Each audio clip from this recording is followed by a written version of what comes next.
Welcome in, everybody, to another episode of Scarves and Spikes. Kind of a special edition. We knew we were doing one today because of the very, very packed match week. But news is happening. Rumors are happening. Yeah. And so we had to get on and discuss the variety of potential transfers, both in and out, that Atlanta United will be contending with over the next couple of weeks. Yeah, this happened kind of quick. I mean, obviously, Latte Lath was held out with Charlotte's lineup, Tyler, yesterday against Charlotte FC, or Atlanta's lineup, I should say, against Charlotte FC. And then today we're hearing news about Darwin Nunez and then Breel Embolo from the Switzerland national team. Also, some news about Latte Lath we have to get to as well. Seems like the groundwork is being laid for his departure from Atlanta United. Burnley reported in on a potential loan to buy deal, and we'll talk about that just a little bit. But yeah, I guess. Did you want to start with Darwin Nunez, I got a couple of things just to kind of lay it all out. All the stuff that's happening or that has popped out today, really, besides the Latte Lath. We knew something was up last night, right? Like the Latte Lath being held out of the lineup. So it wasn't a surprise, but just to wrap it up into a bow really quick, and then we can unpack each one. The big ones, like you said, Breel Embolo, that was reported by Ben Jacobs. Serious interest in him. The big one, Darwin Nunez, that's massive. Yeah. The Burnley loan / obligation to buy for Latte Lath. And then there was also this kind of rumor of Pedro Amador going to Israel. That would be the other one as well. So lots to go into. But yeah, we can start with any of them. Yeah, and I think as we kind of zeroed on Darwin Nunez, so obviously he plays for Al Hilal now. He is on contract with them for 3 years. So he signed that deal after a few seasons at Liverpool. He won a Premier League with them, and it was a big deal, 53 million euro, which is like over $60 million US. A lot of money. So a lot of money, and that Saudi money, of course, is in full effect in the Saudi Pro League. But what happened was when Karim Benzema came in, Nunez apparently just fell out of the plans of Al Hilal, and that led to him potentially looking to get off his contract early. It's not official yet, but looks like he is on his way to mutually terminating his contract with Al Hilal, opening himself up to be signed by any team on a free transfer. So that'll be a benefit for Atlanta United if that does take place. But there obviously sure to be other teams. And one of those, Tyler, if this is according to Sport newspaper in Spain, is Barcelona. And he said, or Sport said, it was quote unquote a dream for him to sign with Barcelona. I mean, it's a big club. His reputation really precedes itself. Yeah, but he'll have his choices of teams. And yes, they didn't get on very well in Saudi Arabia. Yes, he was inconsistent with Liverpool. I guess my question, Tyler, is just kind of thinking right off the cuff here. Is this a good fit for MLS?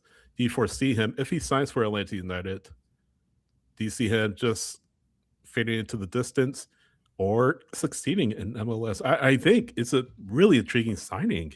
I really do. What do you think? I mean, I think he cooks in MLS personally. Me too.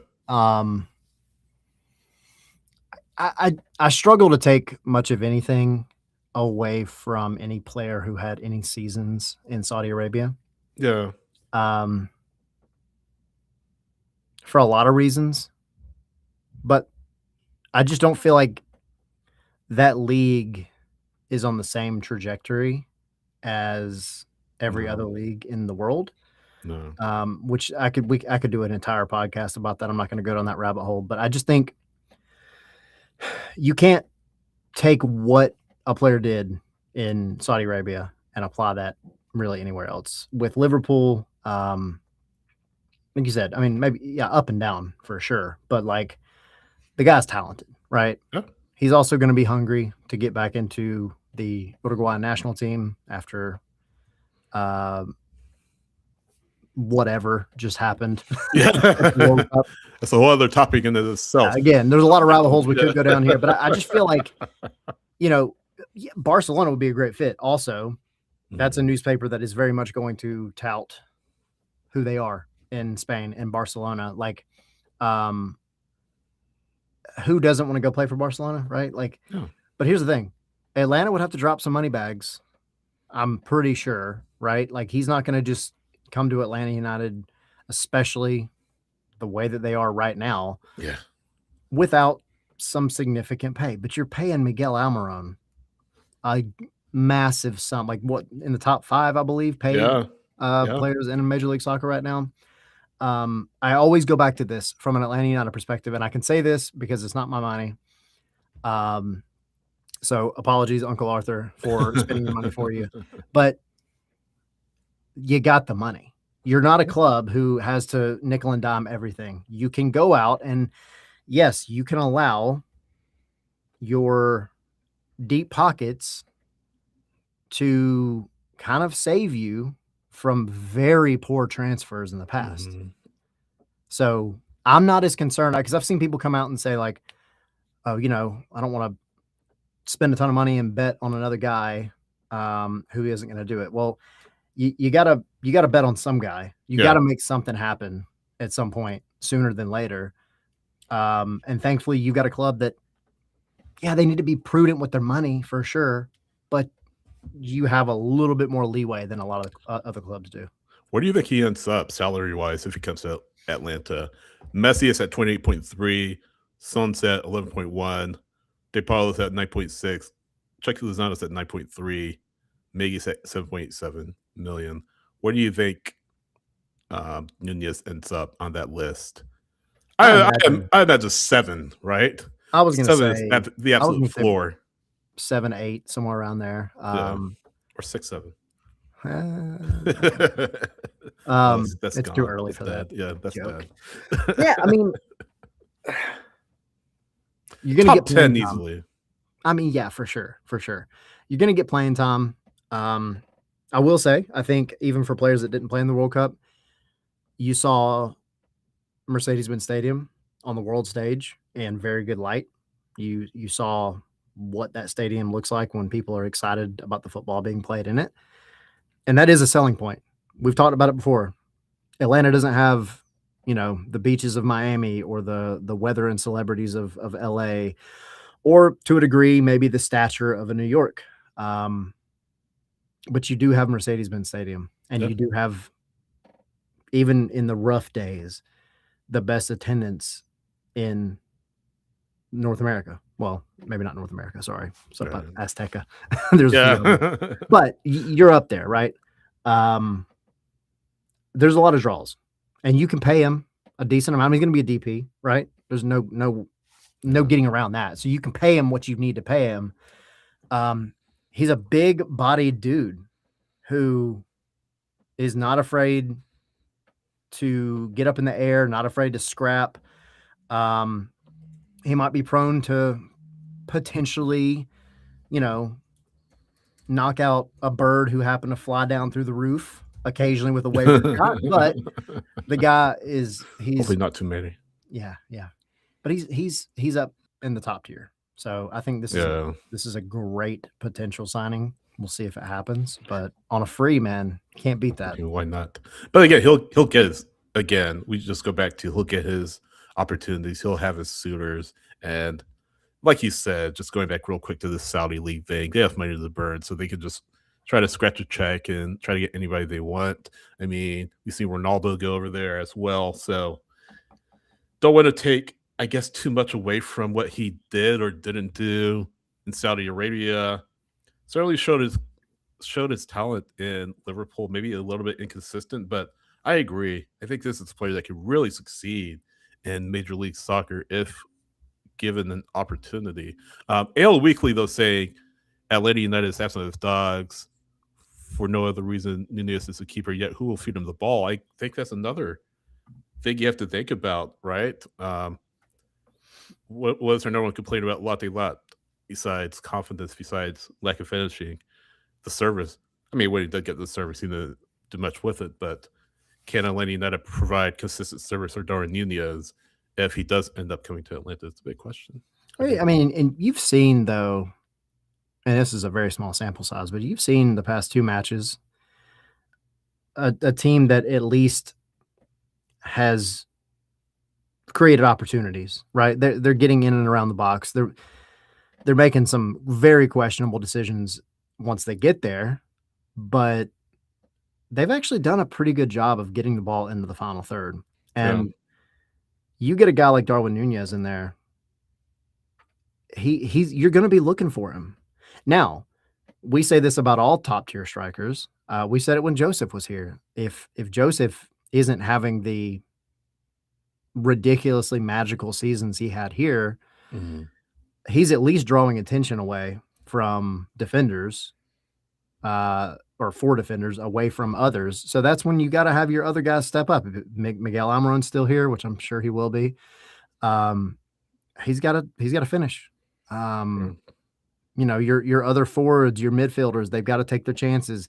You can't bring in Darwin Nunez or insert any name. I don't care who it is. Yeah. And expect that to be your be all end all and it'll fix the team, but it will immediately make it much more threatening, and much more threatening means defenders off balance, and that opens up more opportunities. Yeah. So Nunez is the big name that came out, and again, Tom Bogut reporting that in The Athletic, I believe with Paul Tenorio, the two of them tag teaming on that report. So that's the latest on Darwin Nunez. Of course, as we learn more, we'll let you know here at Scarves and Spikes. Go to scarvesandspikes.com, Scarves and Spikes social media channels, all that good stuff for all the latest on Darwin Nunez potentially coming to Atlanta United, or at least talks have commenced between his camp and Atlanta United's camp. Still very early on. Yeah, still early. Still early very talks. early on. One other thing I'll throw before we move to the next thing. I mean, you're looking at a guy who, as recently as the end of 2024, roughly, had a transfer value of $85 million. Yeah. He took a bag in Saudi Arabia right after a Liverpool season that, I mean, it wasn't his best, right?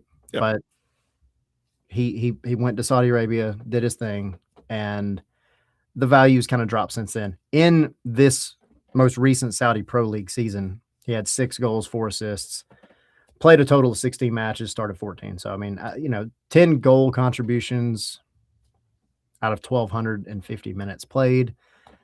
Again, I said I'm not going to sit here and try to compare, but that is his most recent actual season that you have to look at. Yeah. Definitely the most intriguing of the names that have popped up. I don't think this will be the end of the names that we hear rumors about. We shall see. Yeah. But yes. The other one, the one that came out earlier. Really early, like early morning. Like, yeah. Something woke Eastern up and was time. like, yo, what is going on? And that was just the beginning of the day. Yeah. Breel Embolo. What do you think? What do you think as far as him compared to Mr. Nunez? No, I think Nunez is the better bet. Embolo, I think, would have a good, successful tenure in MLS, but one thing that people have called out is his injury history. Now, it's not substantial. He did miss some time a few years back, but he looks to have kind of healed up from that and was somewhat effective, or has been somewhat effective with Rennes in league. 10 goals, 3 assists across all competitions with Rennes this past season. Of course, part of the Swiss national team, World Cup team that went to the quarterfinals for the first time in its history, scored twice, added 2 assists. Did get sent off against Argentina. I think that's the big thing that people are going to talk about. He picked up that second yellow for simulation. So it was a mistaken identity VAR situation. He was shown the second yellow, so he was sent off in that quarterfinal match. It's 1-1 at that point, by the way. And of course, Argentina ended up winning in extra time. So the transfer fee, this would not be, of course, a free transfer beyond a transfer fee per Ben Jacobs, $17 million plus. And I think that's the number that, Atlanta United can pay it. But as we saw with Latte Lath, it doesn't necessarily mean the player will be successful with his team. I think Atlanta United has been burned several times over the past number of years by needing to spend so much money for players who don't pan out. And Latte Lath is top of that list right now. You could look at other players. One of those other players, Aruju, not a bad player, not a terrible player, not a disaster, but for the amount of money Atlanta United paid for him, they should have gotten a lot more, Tyler, for him. I think we can both agree with that. But what do you think? Yeah, How do you feel about Embolo?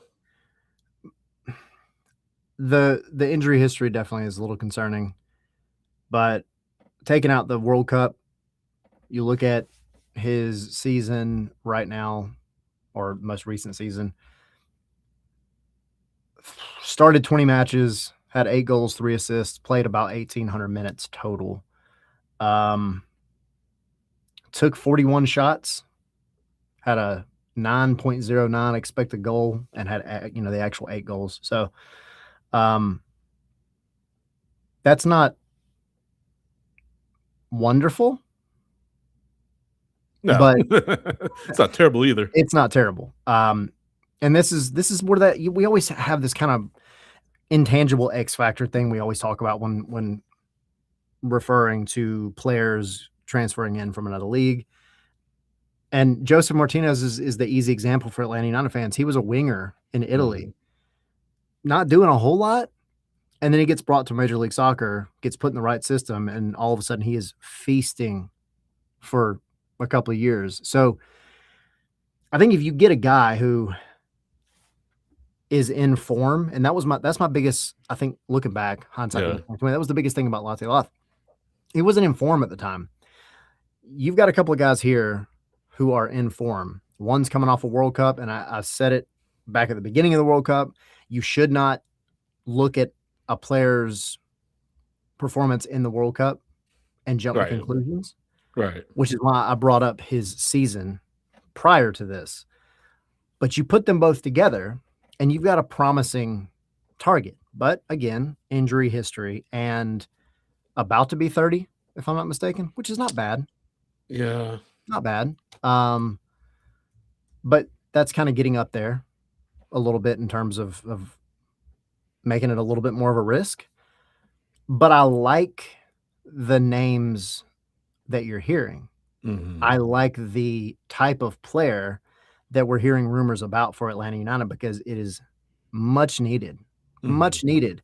You need a target striker up top, a guy who is going to complement what Tata Martino is trying to do. And also, as both Chris Henderson has said, I know we had a question about Chris in the chat, but also what Mauricio Culebro has said, they want guys that are going to work now and also guys that are going to work in the future. I don't know if you get Darwin Nunez on much longer than a 2-year deal. We'll see, maybe. Breel, I think he could be one. Maybe you maybe get for 3, possibly. Yeah. I think there's going to be a little bit more tugging back and forth because he just signed a new contract like last year, I think. So he is under contract with Rennes until 2029. So that begs the question, I guess, devil's advocate, why are Rennes taking offers for him in the first place? Is this they need cash or? Well, I mean, what? Sort of rhetorical question, but yeah, it's a good question though. I mean, yeah, you know, I'm just again looking at his transfer value over the years. Back in 2023, when he was in Monaco, he hit $44 million. That pretty rapidly dropped off. He had the injuries, as we talked about. That's naturally just, I mean, you're not playing. That's going to tank your quote unquote value. I just wonder if, and I don't know the financial situation of this club. I don't know what it is, but I think if somebody were to pop in and say, hey, we'll give you whatever it is, $17 million for this guy. Hard to say no. I think that's one you really got to consider if you're a team anywhere in League One. So yeah, I don't know. Yeah, there's so many little variables that we don't know about. That's the thing about transfers. That's why I like Darwin Nunez on a free, dude. Let's go. I think Yeah, that's a key differentiator versus paying however much million, 17 million for Embolo. But I mean, if you look at run, they were fifth or tied for sixth. I'm sorry, or the sixth place in League One last year, 2 points behind Nia for third place. So I think barely missed out on Champions League football. Um, so they're trying to make a push to be further up the standings. Their leading goal scorer was Esteban Lebar. So I know they're looking to free up some funds to maybe make a further push, get him some support as well as they like to push up the table and arrive in the Champions League, because they almost made it last time. But again, why do they want offers for him? And maybe it's just an exploratory thing. I mean, I'm sure everyone comes with offers, but this is a player again who has injuries or has had injuries, for the most part has overcome those injuries. But Atlanta United clearly are interested in him. And look, whoever it is, Nunez, Embolo, a name that we haven't mentioned today, a name that will come up later on, front office can't mess it up. I mean, you got to find a player who can produce at this level in Major League Soccer. And that's, I feel like, let's not the number one reason why they're losing, but it's probably the biggest reason why they're losing. You don't have a quality goal scorer. You haven't had that really since Gigi was here. And Gigi, I think, injuries coupled with wanting more money led to him leaving the league, plus his overall dissatisfaction with Major League Soccer. So you need somebody like that who can kind of play with that edge. He had confidence for days. He was a very confident striker. First save, right? Remember when he came in? Remember what he said about Joseph Martinez's number? Yep. Yeah. Yeah, remember we had Taylor Twellman on right after that talking about it. Yeah. I mean, and paraphrasing Twellman, that takes balls. That takes guts. Mm-hmm. But that's the confidence that Gigi had. But what if we heard so many times, Tyler, over the past few weeks about Latte Lath, even beyond that, he needs to gain confidence. You don't want to hear that about a striker. You need to have a striker who already has that confidence. You don't need to fire him up. He's already fired up. So that's who they need to bring in, whether that's Nunez, whether that's Embolo. I'm leaning toward Nunez at this point. But obviously, like you said, we'll hear more names. More names will be linked to Atlanta United. This is not it. Yeah. And, just like no matter who it is that gets here, I talked about form. You kind of look at, we talk about Breel for a minute. It's easy to get caught up in that trap of thinking whoever it is, especially if you're spending that much money on them, they have to go out and knock in a goal a game, which would be wonderful.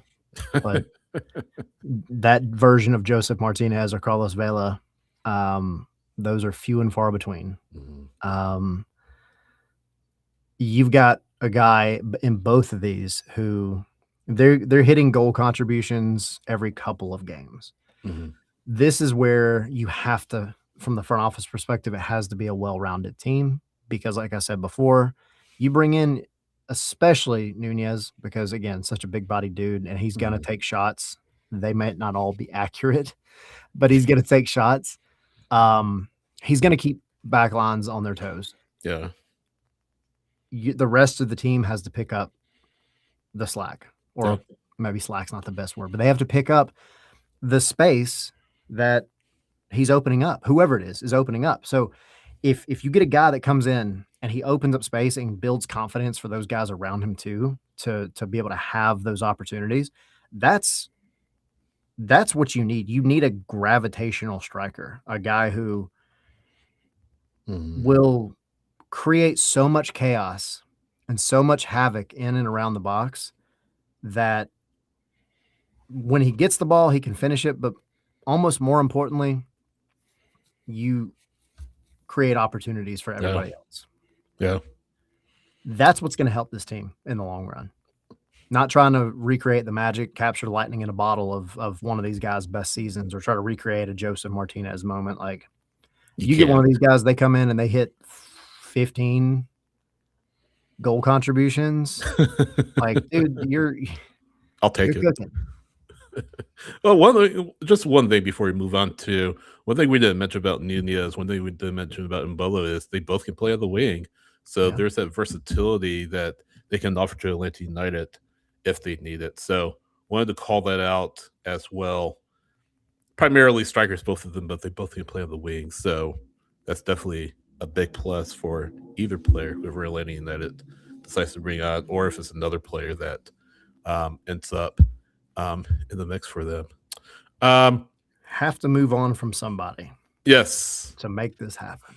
Yes. And it looks like it might be happening sooner rather than later. So Latte Lath, latest on him from UK media, and I want to get his name right. I have it in front of me.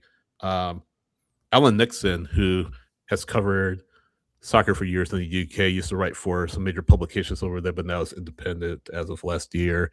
He reported on his Patreon that Burnley had submitted a bid for Emmanuel Latte Lath.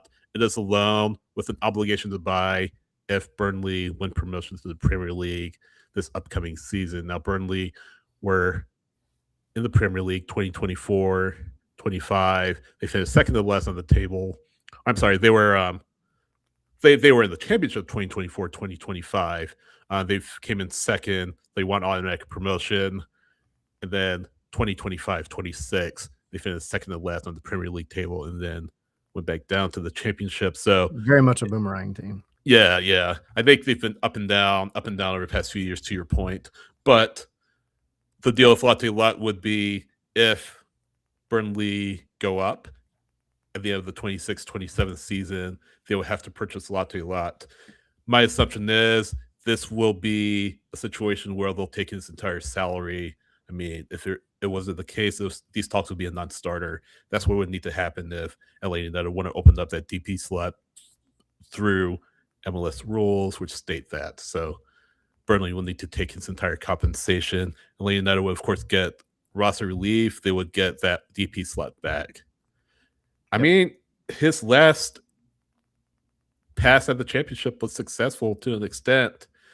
Now it looks like he may be on his way potentially to Burnley, where he reunites potentially with Gareth Lagerwey, who's been reported hired by Burnley. Tyler, I haven't seen any official reports of that happening. Have you? No, I've just heard anything official. I've just seen stuff on social media. I haven't seen any videos. I haven't seen any official word from Burnley that's happening. But I don't know, maybe it's a consultancy role or something like that. But yeah, like I said, just my original point. Latte Lath had success in the championship, and maybe for him, that return to England is what he needs to get things going. What do you think? I, for one, can't wait to see Latte Lath play Wrexham. Yeah. Yep. Yeah, here's Ooh, what was that? Your that was my mic? phone. Another bomb just dropped. Yeah. Fifth of the day. No. I don't know. You know, the Garth Lagerwey thing, again, if that did in fact happen, that part, I don't think that needs to be glossed over. To me, that's very intriguing, but I can't sit here and make any kind of inference because I don't know for sure that Garth is at Burnley. But that rumor did pop up like, what, a month ago or something? Yeah. It would be strange. It would be strange. I'm gonna leave it at that for now. Why's that? But I mean, because I don't want to sit here and try to infer too much that I don't know. Sure. But sure. I think for what we do know, right? Like if that were in fact a position that Garth were in, Garth obviously was an integral part of, or at least, yeah, I'll say it integral. I mean, he was a big part of. He's here. Yeah, of Latte Lath coming in. Yeah. You've seen how ineffective he has been. So to then go to a new club and bring him there after seeing how much he struggled, I don't know what to make of that. Yeah. You know, is it that he just truly believes he could cook under the right circumstances like he was before? Or is there, something that Garth recognizes from his time here in Atlanta that he believes was maybe not the best fit for Latte Lath in hindsight? It doesn't matter. We don't know. That's why I said I wasn't going to get into it. Right. I don't know. But it's one of those things where no matter who he goes to, no matter what team he goes to, what league he goes to, the DP spot gets freed up and under the circumstances, which opens up all the other stuff that we're talking about. Now, it makes sense, right? Like you said, he's played in the championship right before he came to Atlanta, comfortable there, knows the league. I don't know personal life situation. I don't know if he ever had any family that actually stayed in England. I know the majority of his family, immediate family was here. But it makes sense. It makes sense. And I think it would be something that he would like because it's a reset opportunity. It's an opportunity to get back to the last thing you were doing that was successful. So if it works out for him, Atlanta, they're going to be totally okay with whatever they can make happen to open up his slot. And yeah, it gives you some breathing room for whoever else it is that you're trying to sign.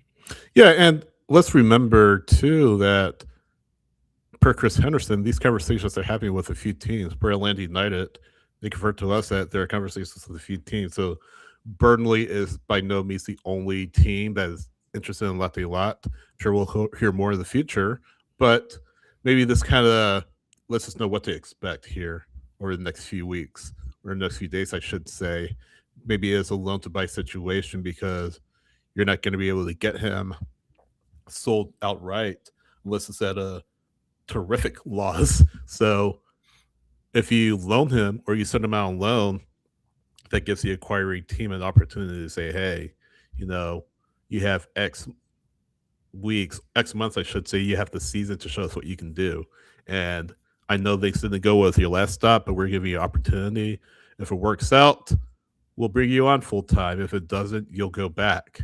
And I think Atlanta United is in a situation where with that loan to buy contingency, if Burnley get promoted, it works out in their favor because that contract is completely off their books until the end of next season where you have a decision to make. And I imagine it buys them some time as well because what if Burnley don't get promoted? You can shop him around and say, hey, here's another club that he can go into. Let's say he has a good season, but they don't get promoted. At least he has worked up that transfer value once more where, you could field offers for him for an outright sale. So works out in Atlanta United's favor. Again, several teams that they're talking to in regards to him. He's played his last match, though, as an Atlanta United player for sure. Nashville, when he came out, what minute was it? Like the 80-something minute? Yeah. It was really late. Who'd have thought that'd be the last we had seen of Latte Lath? But you kind of feel like the writing was on the wall, though, just based on what the conversations were. But it came up rather sudden because Tata said, there's a potential that Latte Lath could return to the wing. But then he said on yesterday, that the day before, Tuesday, was when he found out about Latte Lath. So maybe there's a conversation being held between Calabro and Henderson that changed Henderson's mind because he was pretty confident. He said, this is what Latte Lath needs is him to build back up his confidence. And now all of a sudden he's out of the team altogether. And now they're fielding discussions for his departure. So it came together. It's not surprising all the way, but it came together rather suddenly. Yeah. Which I say suddenly, but we've known for a long time this wasn't working. Mm-hmm. So I think in a lot of ways, transfer rumors, silly season and all, it feels sudden sometimes because we just hear the news, but these conversations are ongoing for a long time, Now, do I like the thought of your head coach not knowing if he can use a DP the day before a game or whatever? Like, I mean, no, but also get it. Sometimes that information just can't be shared for whatever reason. I'm not in the front office. I'm not going to sit here and try to speculate too much. And I see there's tons of comments, 5 takes, Jason, going back up, just talking about like the front office in general. They have to hit on this one, and this is one of those where, yeah, it's hard to sit here and say trust the front office, right? Like it. When was the last time you felt good saying that? Yeah. So they've got it. We said it in the interview with Chris, like, kind of have to make this one work. You kind of have to hit on this one. So whatever the reasoning behind it is, to me, it doesn't matter as much because this move had to happen regardless. Yeah. Mainly because it does free up that spot. That is what frees up you to be able to go and get a Darwin Nunez or whoever. Yeah. And speaking of Darwin Nunez, this is somewhat breaking. You talked about Barcelona. ESPN Deportes is basically they're saying that it would be near impossible for Barcelona to sign Darwin Nunez. Okay. Because something to do with like his tax residency,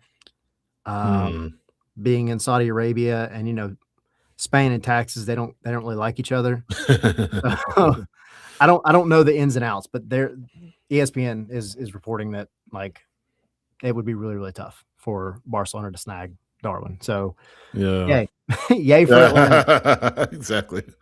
Yeah, that's from looks like Rashad Rahman is reporting that as well. There's a few, and I don't know his name. I can give you his Twitter account. It's MoILLORENS. I believe his first name is Moises, but I'm not sure. But he works for ESPN, correspondent for ESPN. Yeah. So that's pretty much as official as it gets. But interesting. So, yeah, the fact that he lives in Saudi Arabia makes it "quote unquote" out of the question. Quoting exactly. So, I know it was his dream for Nunez to sign with Barcelona, but looks like that's off the table for now. Come to Atlanta for a couple of years, get whatever your tax situation is figured out, make a little bit of money, win another piece of silverware that's not called the wooden spoon, and then you can go to Barcelona. There you go. At the prime age of like 30. Yeah, exactly. One other thing, and you mentioned this off the top, Pedro Amador, according to Sport 5 in Israel, is on the verge of signing with Hapoel Beersheva in the Israeli league. So he had an Achilles. He was out with the Achilles, reported Achilles. That's what Tata said. I don't know if it was super serious, but maybe they're just holding them out just in case to protect his value. But I don't know. This is an interesting decision. This is an interesting move. It feels like he is kind of out of the team, out of Tata's plans. Amador, along with Alzate, who we haven't mentioned yet. Nothing about Alzate, by the way. But Amador, I haven't seen this report from anywhere else, Tyler. But looks like the buzz is from Israel that Pedro Amador is headed to the Israeli league. I think he'll do well in Israel. I don't know too much. I don't know too much about the Israeli league. I know, of course, about Maccabi Tel Aviv. That's the big club over there. But outside of that, I'm not a Israel soccer league expert. Yeah, I'm not either. And that's the thing. Like, I've seen Israeli Premier League. Yeah, I've seen like a couple of Champions League matches, like with Maccabi Haifa. But it is very much a league where you have 2 or 3 top clubs. Yeah.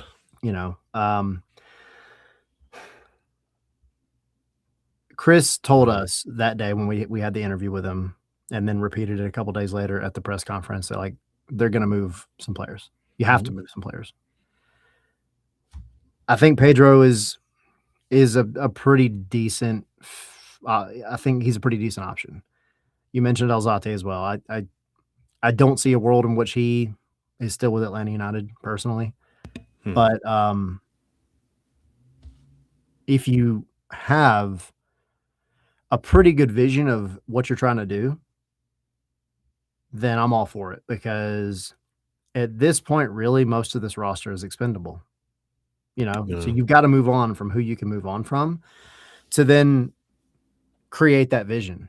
Going back to the front office, we've said it multiple times just in this show, but they have to hit. It's not always just about the incoming. The incoming ones are what get people excited, though I would argue maybe in this case, at least for one of these outgoing, people are very excited about it as well. But it's the incoming ones that get all the news, like the titles and all. But you got to make this room somehow or another. If you got to move on from Pedro, you need to move on from Alzate. He's not playing, and he has a contract until like the year 2050. Yeah. And when he has played, he's just not looked that great. Yeah. So I'm encouraged when I hear about little rumors like this, because in theory, if you're moving on from some of these guys, that just means you're having more and more come in. Yeah. And I don't see a world in which that is a bad thing at this point. Absolutely. So, yeah, I think the big one, obviously, and you mentioned it, is Alzate. Just the amount of money he makes, the amount of time, like you said, he signed with the team. It's just a mistake of a contract for Atlanta United, especially given the fact that he was a running dollar signing. He's making $1.377 million. That's his guaranteed compensation. You got to get that off the books. Whether that's a transfer, loan, outright sale. God, I wish I could make that much money. Yeah, a buyout. You have to get it off. That's a massive priority. So I'd imagine we'd hear something sooner rather than later about Alzate's contract. What else? I feel like we have one more. Yeah. Moises Tablante with the Twos, who, if you follow the Twos, he's been I've enjoyed watching him immensely over the past couple of years. And the thing about Twos players is you never know, even when they're studs, what they're gonna do here, because it's such a league that's in flux so much. But Atlanta officially reported, this is not a rumor, Atlanta put it out today that Moises Tablante is heading to Portugal's second division with Lusitania de la Rosa. Yeah, I believe is how that's pronounced. I don't do much Portuguese, but good for him. I think that's a great move. That's a step up, to be fair. And Atlanta keeps it transfer free for any future. Portugal is transfer free any future transfer. So, yeah, all the best to him. Absolutely. Man, we got a lot going on. Yeah. We got a lot going on. Absolutely. Those are the current active rumors / news as it pertains to transfers. Weirdly enough, Atlanta also plays in 2 days again. So you can pretty much guarantee you will not see a Latte Lath during that game or any in the future. Don't hold your breath on hearing anything about an official signing on a Darwin Nunez or an Embolo or another name that we don't know about yet anytime soon. That would be, even if they were to really lock something down today, you're probably not hearing about that for a couple of weeks officially. So, but I think my biggest takeaway from all this is I like where they're looking. Yeah. I like that. And that's something we haven't really been able to say. Like, you had kind of cool names come in during the Pineda era, right? When Boca was still here. The biggest one out of that, obviously, is Thiago Almada. I think we can all agree he was a success. Hate that he didn't have a better team around him, but he was a success. Yeah. Everybody else during that era, post 2020, 2021, was, they were like, all right, they might make a move, but they didn't get your feelings up. And then you go into the Garth era, and it was very much the opposite, where it was like, all right, I mean, they seem like decent ballers, but we have to see. And unfortunately, not a lot of those panned out. Now you got Calabro coming in. Calabro's working with Chris. And now you're getting names like Darwin Nunez and Koke. Like these are big names. Yeah. I like that vision. Yeah, I'll leave it with this, sort of to your point. Rob Usry, friend of the show, tweeting out or posting on social media. I've been following Atlanta United transfer rumors for around 10 years now. Before Mauricio Calibro arrived, the highest profile player they're linked to was Pity Martinez. Yeah. Since he's arrived a month ago, there have been credible links to Koke, Breel Embolo, and Darwin Nunez. So definitely changed from past years, like you were just saying. So yeah, took the words out of my mouth. That's spot on. Yeah. And you don't need to go after big names just to go after big names. Right. But all of these make sense. Yeah. You see the ballpark in which this front office is looking, and I like it. I'm here for it. Me too. Now, get them in here and go win some trophies. Yes, please. Good stuff. Before we go, patreon.com/scarves and spikes. We have our across the pitch segment we do. We've been doing over the past few matches. I have one coming out with Caleb Pongratz. He covers the New England Revolution, so we'll talk on Friday, and that'll be on Patreon. Of course, if you subscribe, you get access to our Discord channel, get access to all of our bonus content on Patreon. So again, patreon.com/scarves and spikes. Help support the coverage that we do here on Scarves and Spikes. Transfer Tracker, there's a link to that on scarvesandspikes.com. Of course, we'll update you on anything that we hear from a transfer standpoint when we hear it. But it should be a pretty busy next few weeks, and we'll definitely always be there to cover it for you. Tyler, where are you on social media? ATL Pilgrim. I'm at SH Rice on X, SH Rice on Blue Sky, SIDH.soccer, Instagram and Threads, Scarves, the letter, and Spikes on X, Scarves, Andy, Spikes.com on Blue Sky, Scarves, Andy Spikes on Instagram and Threads.